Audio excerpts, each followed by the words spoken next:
Hello and welcome. My name is Jan Raats and I paint here from my studio on Knysna Oyster called Yandre Art Studio. And Yandre Art because my name is Jan Andre and we put the two words together. My family always used to call me Yandre, so Yandre Art. You can find us here in Long Street on Knysna Oyster. So I'm busy with this painting here of cheetah cubs in the color khadi. And where I am in terms of this painting is I have done most of the blocking out to get rid of the white canvas. You can see there's still, maybe you can see there's still some kind of bits here that are still a bit white. And the idea of this, and the reason I'm doing it in acrylic, is I wanted everything kind of flat. So these cheetah cubs are in a grassland. So I've been doing this background area here to kind of reflect the movement of the grass, but not to detract from the cheetah cubs themselves. What I try and do at this stage of the painting is really just to make sure that as far as possible, the areas I've blocked give me a feel for where I would like the painting to go as it moves around. You do get stages where things don't work and you have to actually take them back. Essentially, I paint everything with my fingers. And what that does is it actually creates this mark making on the canvas, which is in itself quite interesting. But the edges can be a little tricky to do. So if you're trying to define an edge of something like that, you just got to watch it a little bit in terms of what works. And of course, painting with your fingers, anything that's a straight line is not a great idea. You tend to battle to paint straight lines. So when I'm approaching the canvas and when I actually do this, I try and find areas that are working and areas that are not working. So while mindful of the fact that actually this is still in its early stages, you can already find things that actually you're happy with and things that you're not so happy with. So I've got this area here, which is too dark and too heavy. So you just got to like mush it out a bit. Because it's just distracting. It's just too dark. This might look black, and the color that I'm using here at the moment is a mixture of actually it's a raw umber and a ultramarine blue, which gives you this dark color.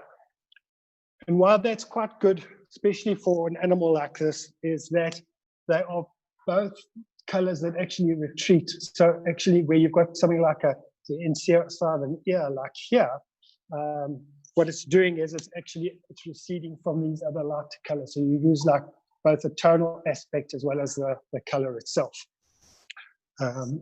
So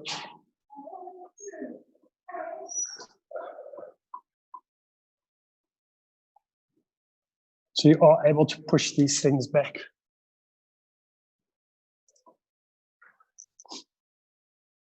Also, we're going to probably be working mostly in this area here.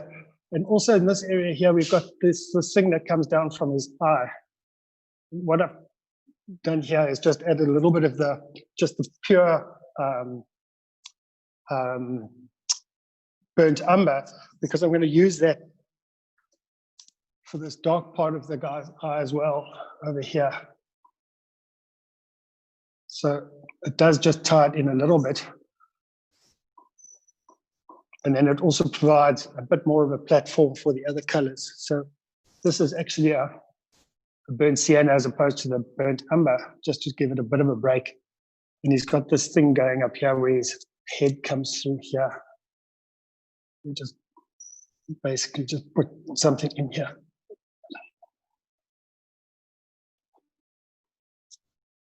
Of course, I think as most people have said in painting demonstrations, there are no real rules. You kind of just make them up as you go along, depending on what you actually want to do.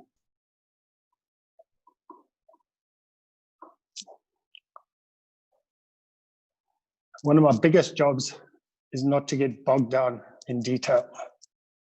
It's kind of just giving it a basic feel at this stage, not trying to finish too much stuff off. Just make sure that everything that should feel right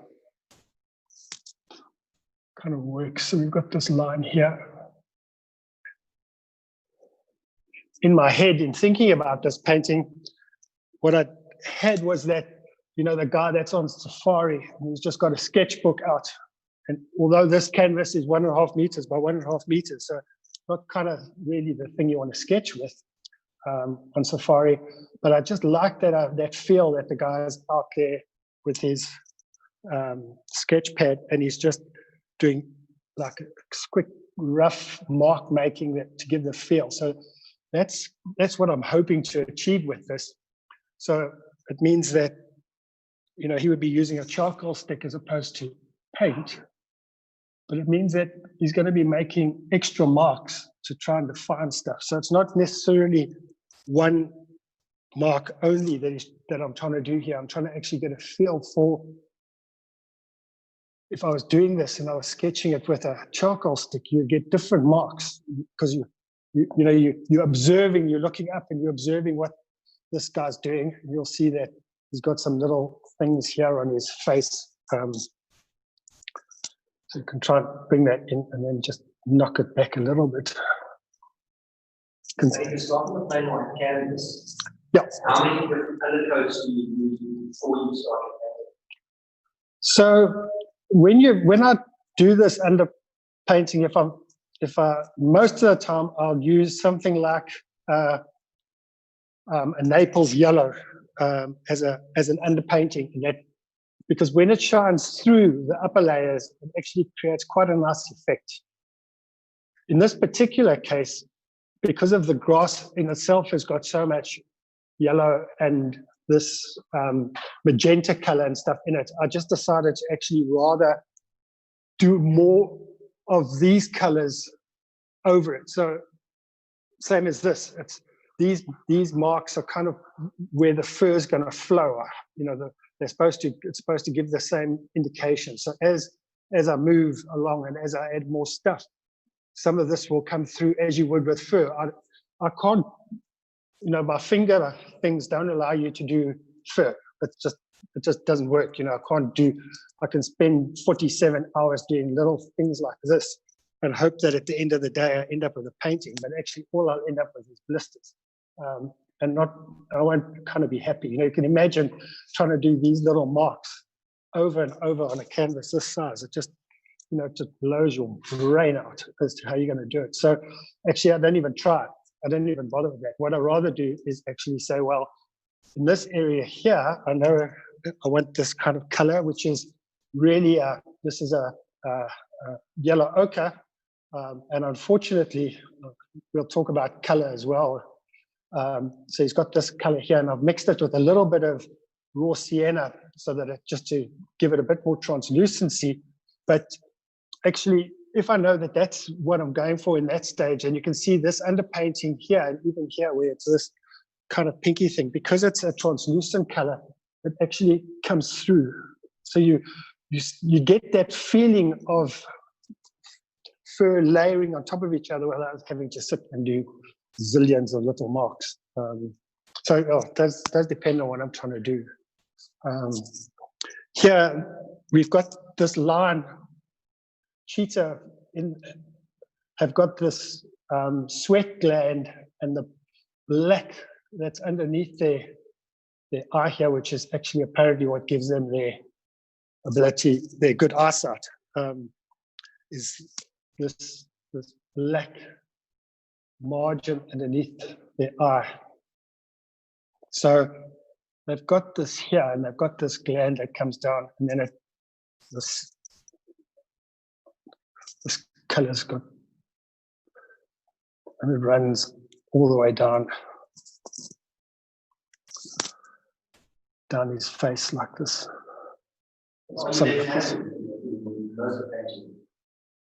No. I'm actually right-handed. I just paint with my left hand. I was in Botswana running a HIV/AIDS program for about 4 years, and we had these counselor types that wanted lots of. We needed to actually try and look after them because of the fact that it's not a very nice job telling people they've got HIV. So because of that, we did a program for counselor support called Care for Caregivers. And part of that was that you went on this program and you did this 1.5 day breakaway where you had to answer 40 questions about yourself. And you had one of these very competent facilitators that took you through. And when I finished my session, so this thing here comes down to his mouth, which is down here somewhere. So when I finished my session, what came out of it was that I should be painting with my left hand. So I was partway through a painting and I went back and finished it with my left hand because I felt that if I was going to listen to these people or just give them the respect, then actually I needed to do it in my own life. So went back and did the rest of the painting and then invited a whole bunch of people to come and tell the difference between the left and the right, and they couldn't tell the difference. So just carried on painting with my left hand from there on. So you can see here again, we've got this kind of underpainting, this magenta underpainting, and this gray now is coming on top, but it's still showing through the bottom there. So actually you get this kind of layering effect coming through here. So why did you choose to use your fingers, not brushes? So when I was in New York City for a few months, I managed to work there with the United Nations for a bit. I went to an exhibition and this guy was painting these big pictures of the Arizona desert. And I just loved the movement and the vibrancy he was getting in his paintings. And I was just getting these little tight, horrible little things that were driving me absolutely insane. So basically just decided to throw the brushes away and paint with my fingers, which I did more and more and more.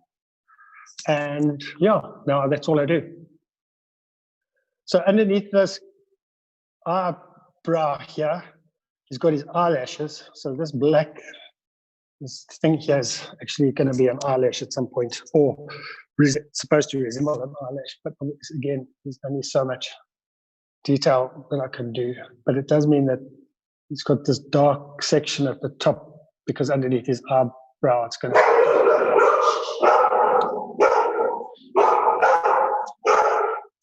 Sorry, that's our studio dog going crazy. His name's Prince, and he's a 3-year-old border collie. So I apologize for that.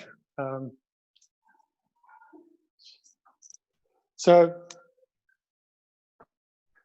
for eyes in particular, this area of an eye here, where the eye is, this part you actually want to be quite translucent. So unlike these areas here where the fur is going to go flat, and I'm quite happy for it to go flat because actually it's just fur, and fur is kind of flat stuff. So so this area here where the eye is, I want this to actually kind of jump out a bit more. So one of the tricks that you can do is to take your palette knife and actually remove the paint so you can physically scrape this down. And what that does is it changes the texture of the canvas where the eye is. So you literally scrape the canvas away so that the weave of the canvas in the area of where the eye is actually a much smoother texture than the rest. And outside, this is actually a very heavy duty canvas because of its size. So it's a very heavy canvas. So you can actually just scrape this down to actually give you what you want. Alternatively, you can do what I've done here, which is to take a heavy body acrylic and you create an area where you want light, where you want the eye to be brighter than anywhere else on the canvas, because this is kind of where the focal area of the canvas is going to be. So by putting this heavy body white layer here, it's smooth. It's much smoother than anywhere else on the canvas. So that already helps. So it's just a cheat that actually helps you to actually do that. And then what you do is you use translucent paints. So this is a, so this is so this is highly translucent here. And you can see the color just about comes through. I've got a bit of dirt on my finger, which isn't great, because now it's just made this dirty. But fortunately, you can always just take a little bit of good old pre-COVID spit and get rid of it. So yeah, you wouldn't even use brushes to do the finer details on the paint? No, don't need to do it at all. How do you get the fine pieces that you might need? You just kind of hold your breath and go for it, you know. So you just breathe in and hope that actually it's going to work. Sometimes it doesn't, and sometimes it does. But yeah, I think it's just time and energy, and you just got to go with it. I think it's confidence. I think is a big part of it, knowing what you can do with the paint and what you can't do. You know, as I said, you know, I'm trying to get that almost sketchbook feel to the painting. So I'm not too fussed about whether a line is not perfect or not, because actually it doesn't matter. You know, I'd rather it looked incomplete to a certain extent.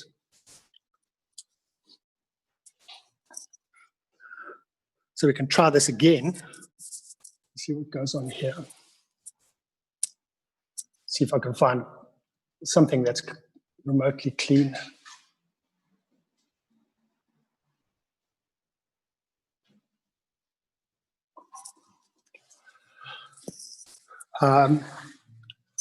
Somebody was asking me the other day about different paints and the cost of different paints and why you use one paint and not another paint. And I thought I'd just show 2 examples there everybody can see. This is like an acrylic, and this is also an acrylic, both the same.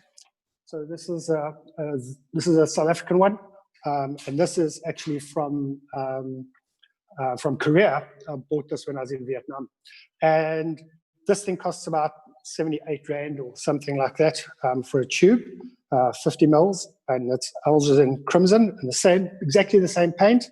And this one's about 270 Rand, 280 Rand.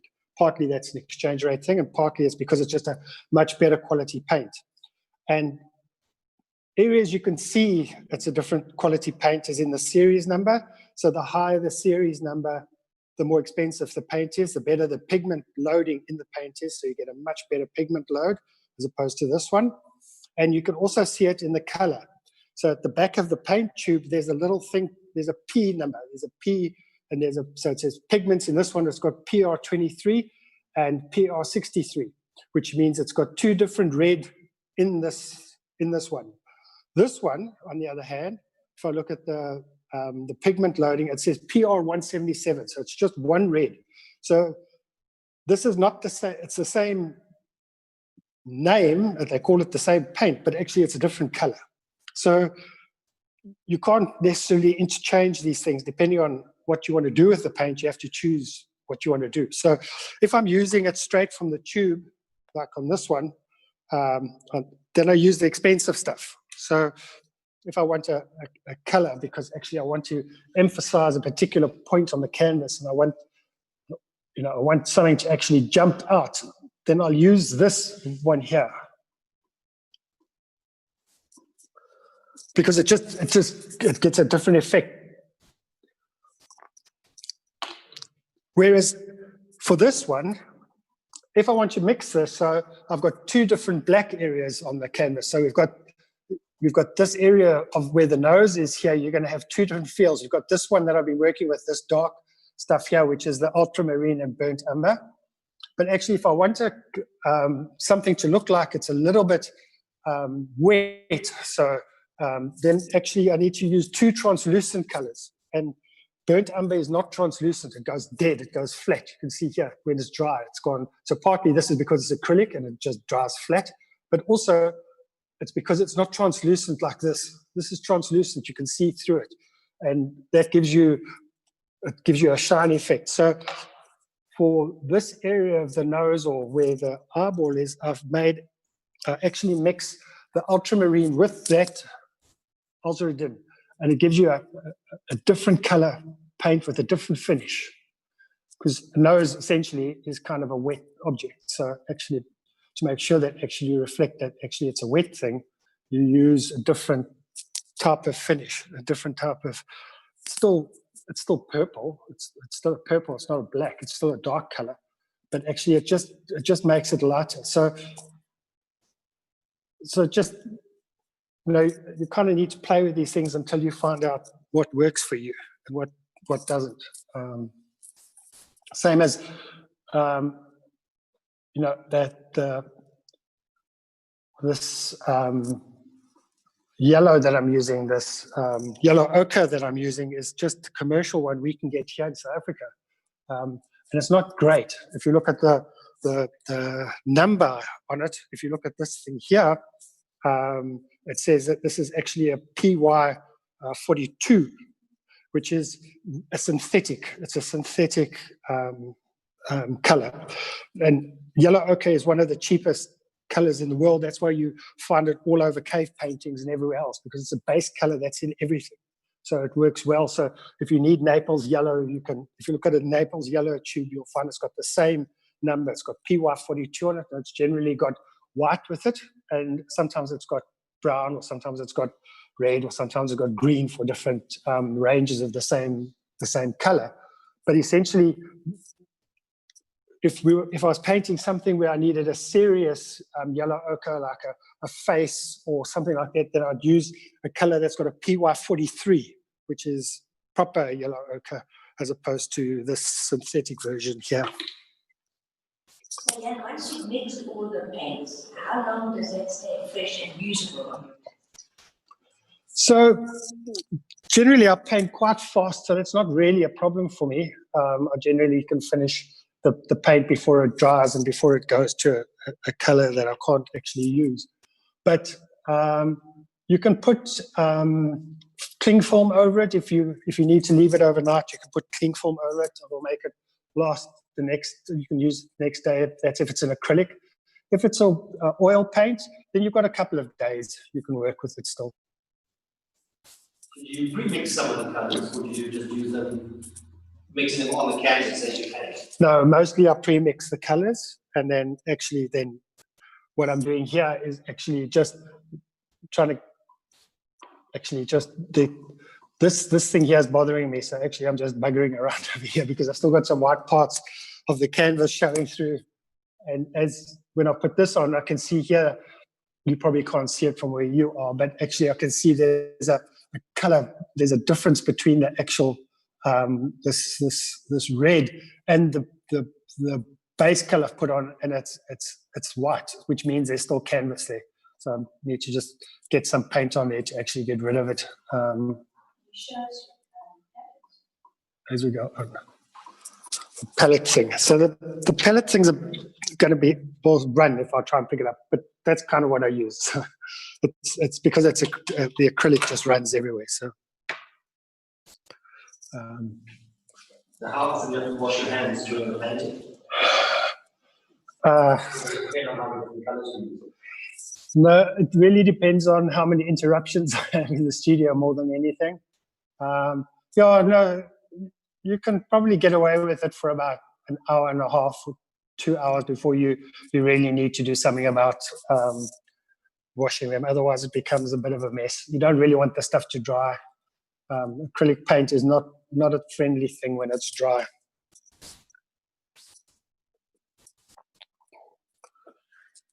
Did you also have to lose the feel that you have? No, so if I'm doing the oil paint, then I paint with gloves. And that's because there's toxin in the paint that I don't really want on my fingers, and just because of the cleanliness factor. But yeah, no, the gloves work well, especially on such a heavy canvas as this. There's not really a big impact on wearing gloves or not wearing gloves.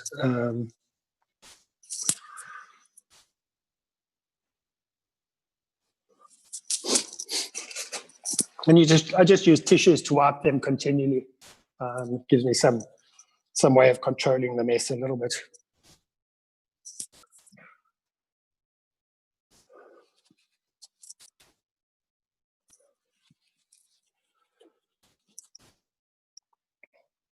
And how long would a canvas like that take you to do?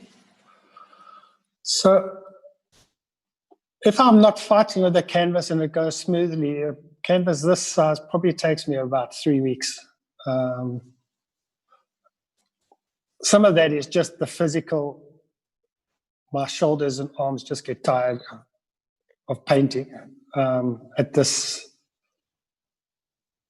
size. So there is a physical reason why actually it takes so long. And also because actually you need the painting just to breathe a little bit. It needs to find its own way. I've got what I think it should look like in my head, but actually the canvas itself has its own idea of what it wants to actually do. And to respect that, you've just got to give it time between your painting sessions to actually just get yourself to think again about what it needs to do.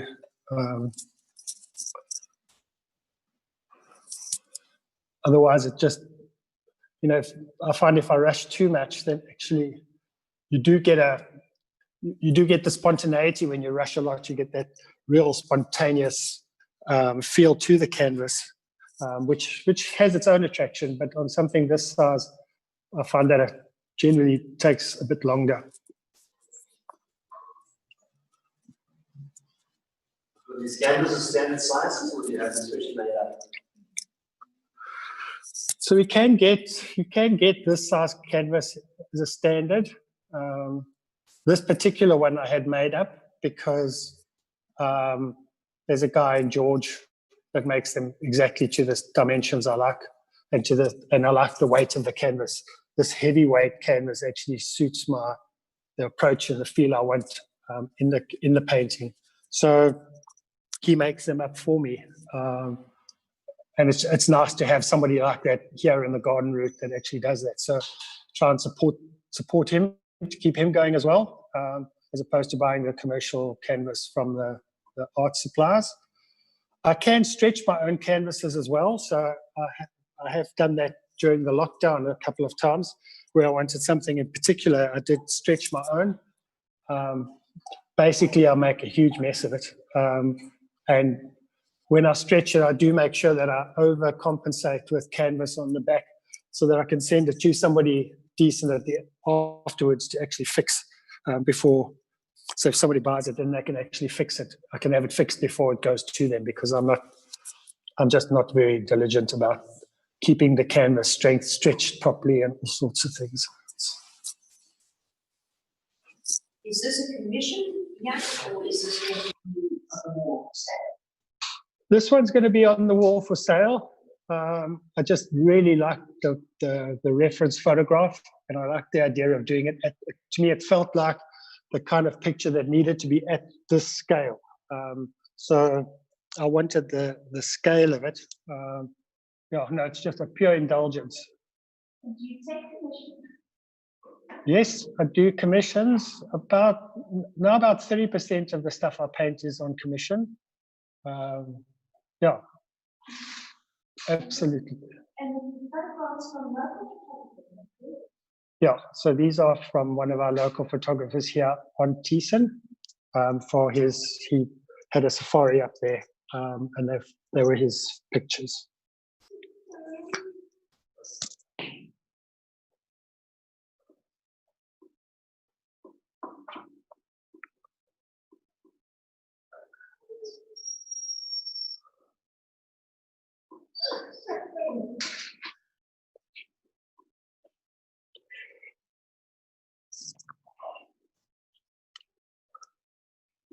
So we're just working down these areas. Again, just trying to make sure that I cover everything that's got any kind of feel to it that feels well.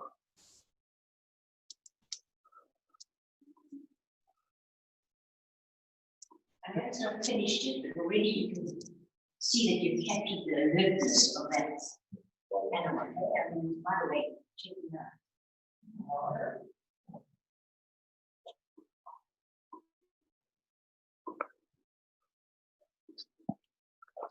And I think it also helps if you know a little bit about the animals and where they are. It helps you just, to make sure that you try and get the fur running the right way on the canvas. Make sure that you've got some kind of feel for what is the animal, how should it look, how should it react. So I think you're right, that alertness of a cheetah is exactly what you want to try and retain. Where do you get the most of the source material from that you want? So 99% of the stuff I paint from my own photographs. So I take reference photos and I paint a picture from that reference photo. That's not necessarily, I don't necessarily paint the photo, but I will paint from my reference photo. So so if it's flowers, then it's generally because I've walked past something and I've seen it and I've liked it, or somebody's given us something and it's just felt right, the lights felt right, or the whole, whatever.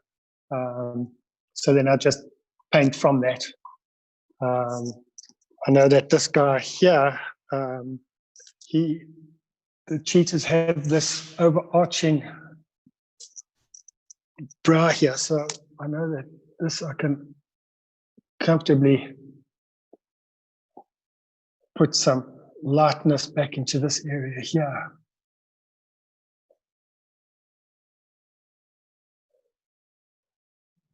For his brow. And then it just, again, gives me this region here where I want this darker stuff to come through.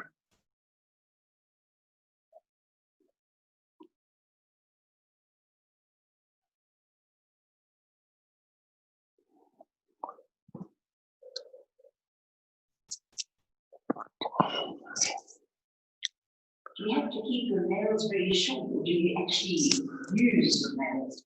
No, I keep my nails very short. So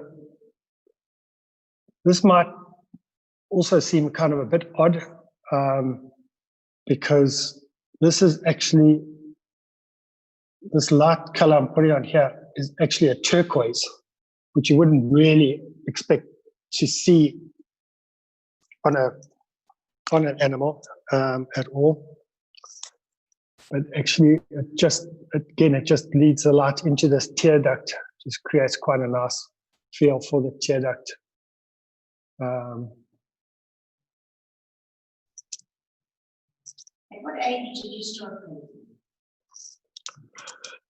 I started painting seriously when I was, I suppose, about 35. We've always painted as kids and stuff. I've got a brother who's a very good artist in Australia. He paints for guys like Spielberg and those kind of characters, real proper stuff. I just smear paint around the place. But yeah, about 35, I started painting really seriously. I painted every day. The other thing that's worth knowing, if you're using this yellow ochre in anything, especially if your dark color, this gray, is this this mixture of blue and anything, blue and anything. Now, if it comes into contact or it mixes or you blend it with the yellow ochre, it's going to go green. Yellow ochre goes green very quickly when there's blue in its environment. So then it's better to use the raw sienna, because raw sienna doesn't discolor. When it's mixed with another color, it doesn't discolor. So you just get a much cleaner feel to the painting.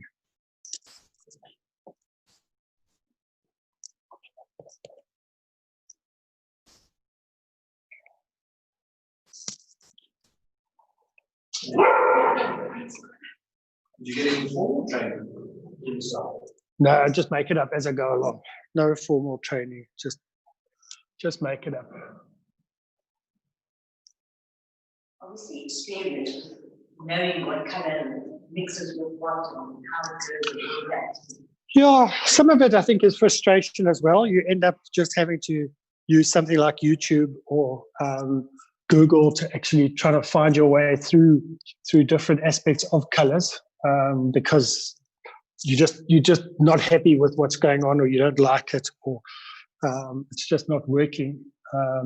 So I think some of it is that you just have to work through the whole thing and actually see what works and what doesn't work. But yeah, no, experience and just painting is what it's really all about. There's no answer to just painting and playing and just actually trying to, as I said earlier, trying to let the painting just breathe. You've just got to keep going until actually either you or the painting have said this is enough.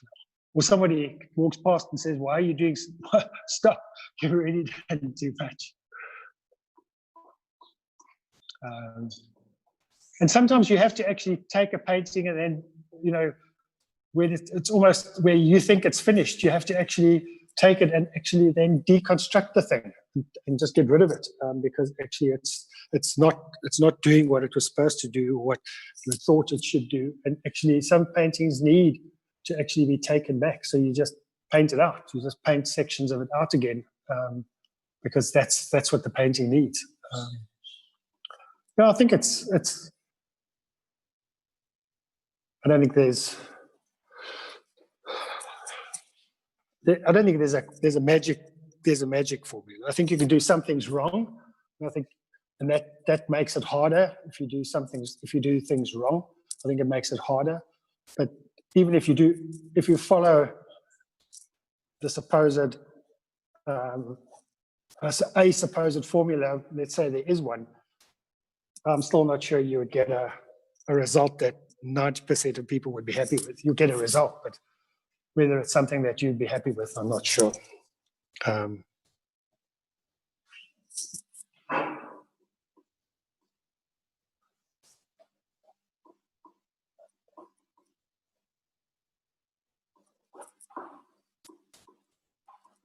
Run out of color.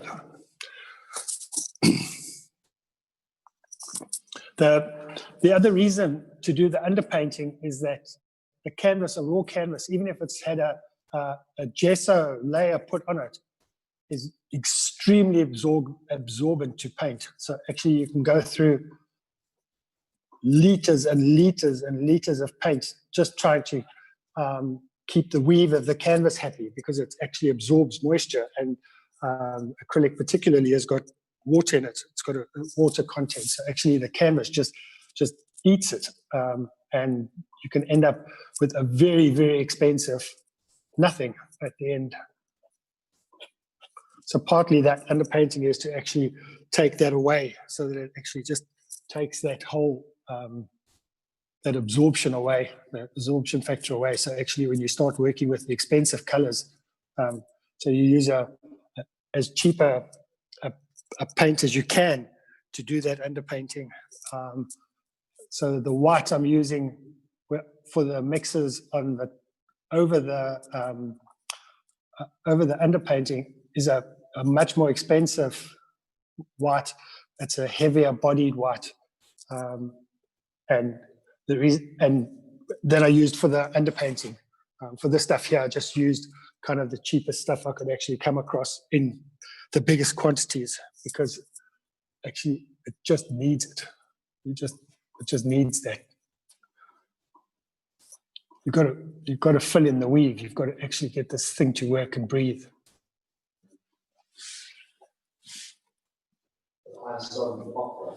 We came in. Wow.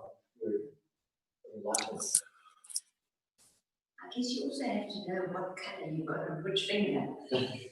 No, not really, because actually you just use it helps. The only time it really makes a difference is where you want to keep something clean, like here, where this is going in here, where you want to keep that absolutely clean. Then you've got to know what you've got on your finger, otherwise it doesn't work. So I don't need a lot of this. This is a French paint called Chauverin, which is kind of my favorite paint. Again, it's not something we can get locally.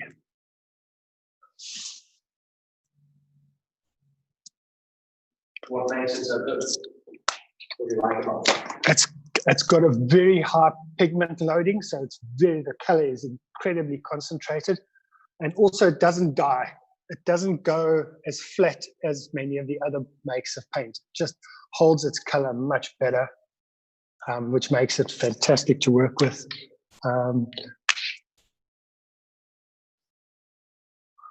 But you have to bring it in either from America or from France itself. In the days we used to be able to travel, I would just buy as much of it as I could carry back with me. Every time we went somewhere, I would just buy as much of it as I could fit into the suitcase, or that people were happy to bring back with them. So fortunately, we've got friends who are very tolerant of my painting needs, and they bring it back often. So here again, in this tear duct, I'm using that dark color that's mixed with the crimson and the blue ultramarine to try and give this a different feel to this area here, where it's just actually fur. So at the bottom here of this light of the eye itself, where it's going to bring light in.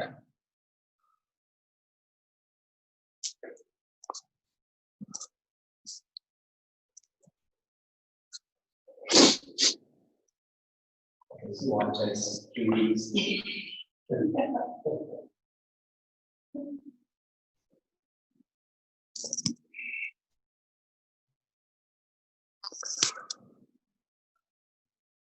the studio's actually got really good light.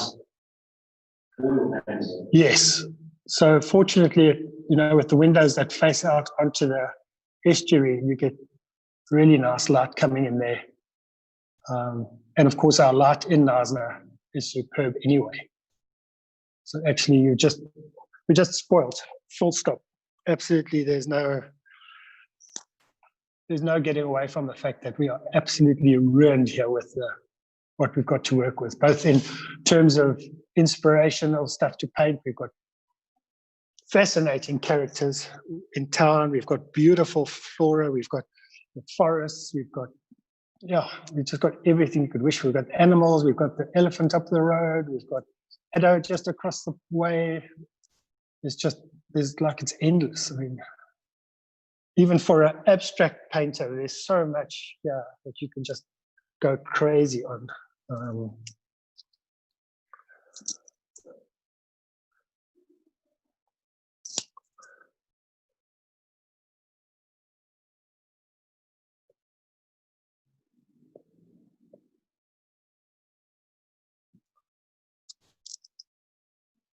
You cut your painting, like stretch it about an hour at a time, or just when you get tired? Yeah, or when I get frustrated, when it stops working, and I just find that I start getting frustrated, then I try and stop. But yeah, I generally, I probably won't paint much more than an hour at a time. If it's going really well, or if I'm trying to get a particular thing and I'm trying to fight my way through it, I'll just paint as long as it takes to actually get to that point where actually it's working. So you can see this is wrong here. It's in the wrong place. So that's okay.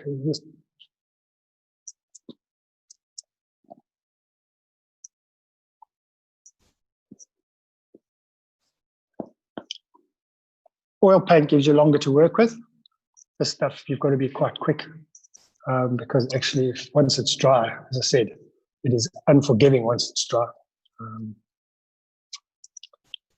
So you just... You can paint over it. You can paint over it, but remember, every time you paint over something, it gives it a different texture. So because there's a layer now. So you end up with canvases that look like some areas of the canvas are heavier, and they end up, it's kind of like it's kind of like you've had a heavy meal on that part of the canvas. It just feels overworked. It feels like it's just labored. And what's infuriating about that actually is it really does attract your eye the whole time.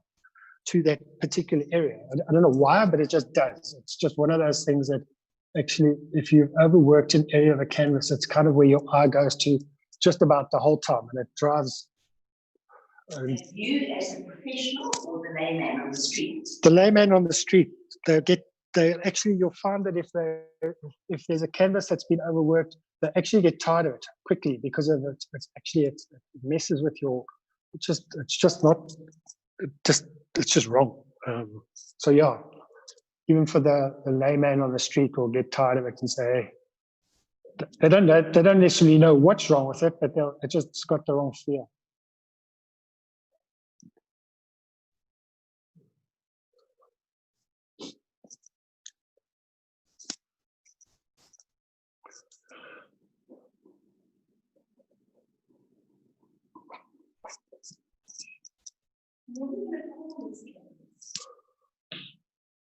What am I going to call it? No, I don't know. Yeah, no. The naming of canvases is a kind of a different kind of everything. Yeah, don't know.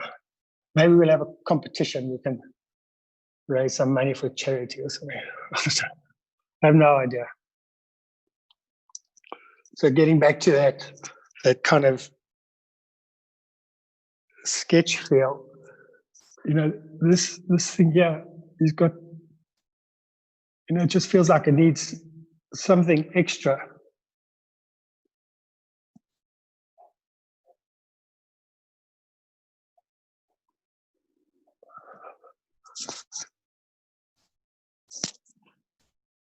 Maybe that's all it is.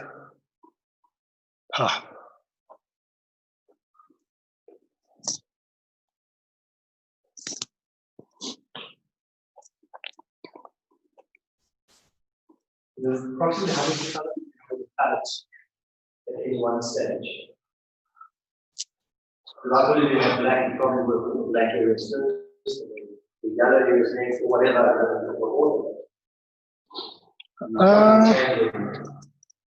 I think some of the areas that I work do depend on what I've got next on the palette, because you don't want to waste the stuff either. So it does kind of depend what it is.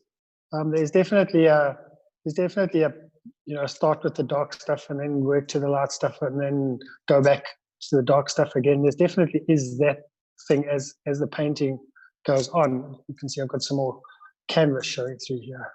How did that happen? So that is part of it. But actually, it's just does depend on what area of the canvas you're working on. If I'm doing like this background stuff, then I probably wouldn't have more than this magenta color and this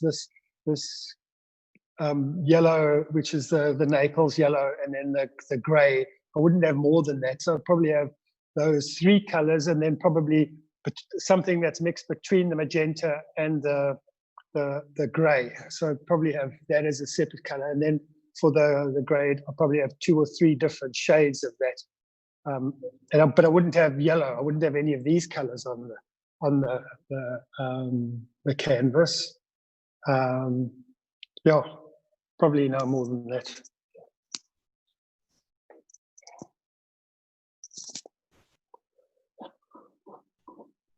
So you get to do some of the fun mark stuff as you go along as well, which doesn't hurt. So we know that, again, you don't want to get bogged down in detail too much.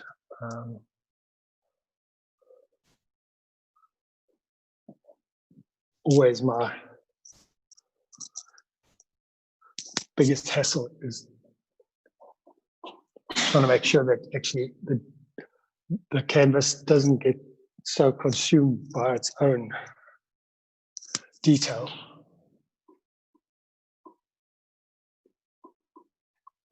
So here we know we've got this kind of ear that's going at the back here. So his skull's actually going up here. So I can do that with a line. Actually just gives part of the idea of what's actually happening without actually filling in the whole thing. Just same as this here. it's okay because it's just a hint. It's And do you have a number of canvases go at the same time? very seldom. If I'm painting, occasionally I'll paint 2 or 3 versions of the same canvas. And then I might, because of just trying to mix the colors and trying to keep the color mixtures, because every time you mix color, it changes. You can't mix the same consistency every single time. So to try and make sure that there's enough color balance between 2 canvases, I would paint parts of it at the same time. So whereas with this one, I don't have to worry. Every time you mix the colors, it's a different painting, but then I just work in a different area. So actually that's okay. These young cheetah have got this like these little rasta hair things, which is quite fun.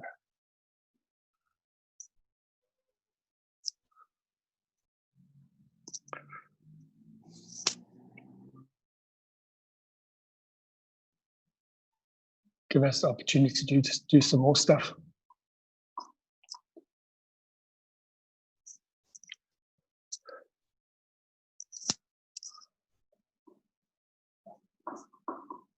And during the whole COVID lockdown period, did you quite prolific in what you produced, or was that time for racing as well?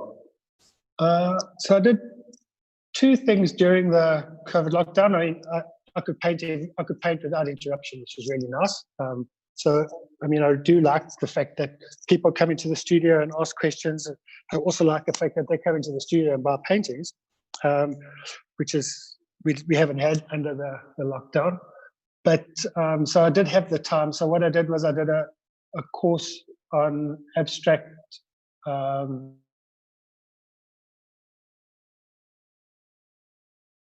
states. So just because it's an area I know nothing about, I'm not an abstract painter. So actually I'm fascinated by Pollock and those characters. So I was able to do that course with them. And then I painted as much as I could. So I had 1 commission to finish, which I finished. So that was quite nice. And fortunately for me, the client actually liked the painting and paid for it, even though they've never seen it. It still sits in here because it can't travel yet. It takes these paintings take about 3 to 5 months to dry before they can travel. So it's still, I still have it, but they've paid for it, which is very nice. And yeah, I painted about 6 canvases during the lockdown period, including that commission work. I did a painting for the what are those dogs called? Those Great Danes, the Great Dane Rescue Society were looking for artists to paint paintings of Great Danes so that they could raise funds, because during this COVID thing, money's been a huge issue for everybody. So I did that. I did one of those paintings. I've got another one to do actually for them. Yeah. So yeah, no, it was certainly, it wasn't a wasted period. I wasn't despondent. I mean, we're here, it's like, didn't run out of wine, which is very nice. Might have been a whole lot more grumpy if that had been the case. We did have fantastic. And we had fantastic weather. I mean, we really did. The weather gods just really looked after us and made sure that it wasn't even worse than it could have been by giving us tons and tons of miserable days. Just be inside hours and hours.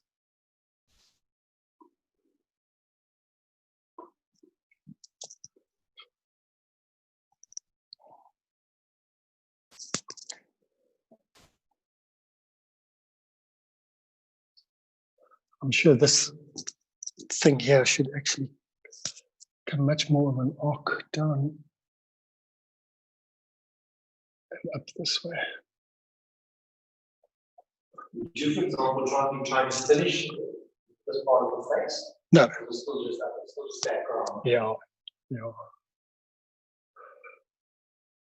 On such a big canvas, it's actually better to work all over the canvas at the same time. So if I wasn't doing this demonstration, I would be working on the left of the canvas. I'll try and show you what's happening on the left-hand side now at the same time. But because of the microphone and link, I've got an umbilical cord that's tied me to just this one section of the canvas. No.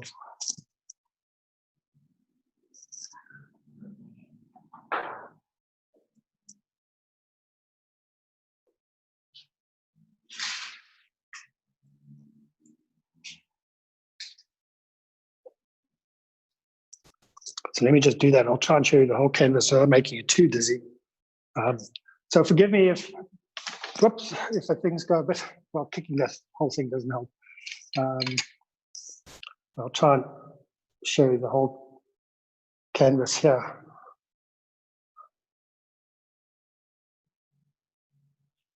So that's the canvas, and you can see at the moment I'm only working on that right-hand part of the canvas.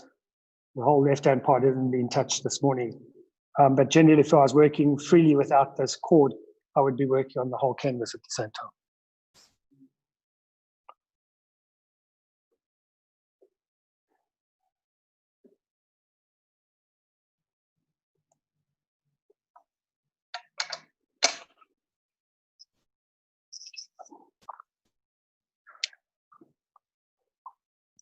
And that's probably about where we're going to stop.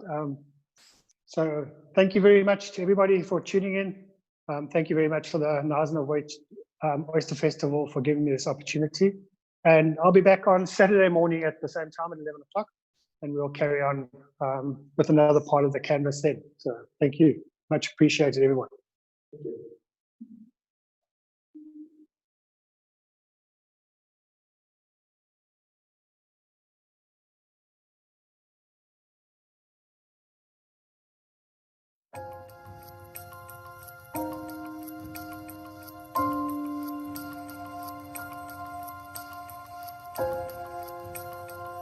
you.